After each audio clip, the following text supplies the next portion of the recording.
Please like and subscribe my video and press the bell icon.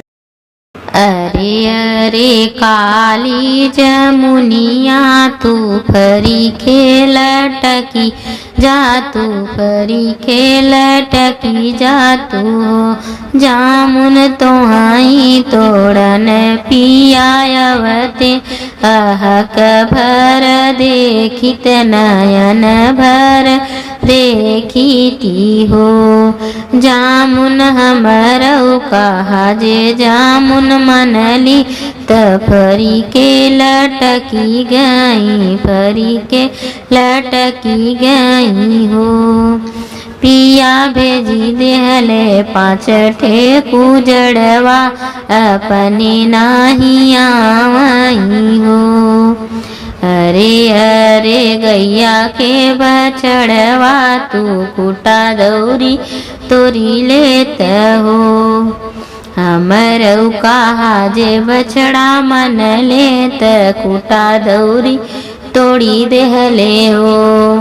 पिया भेजी देहले 3 ठे नौकरवाय अपने नाही आवई, अपने नाही आवई हो।